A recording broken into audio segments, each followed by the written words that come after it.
na Babaylan ka talaga.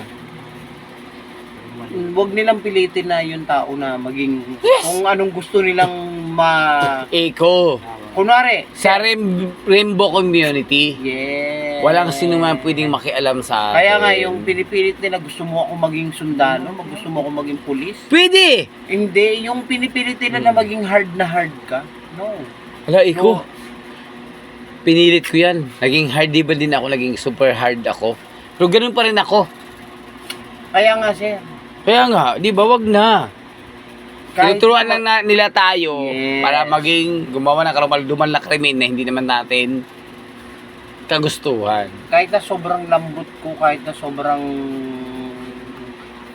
ano ko, parang feminine pa ako, sobrang babae pa ako. Pero Eko, pasalamat na rin tayo sa kanila kasi alam mo bakit ako, pasalamat din ako sa mga tao na nag-stricto sa akin. Alam mo bakit? At least ngayon, hindi tayo tulad ng iba na inaapi-api lang. Ay.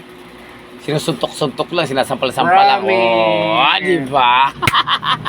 Since So, ano, sampal tayo. since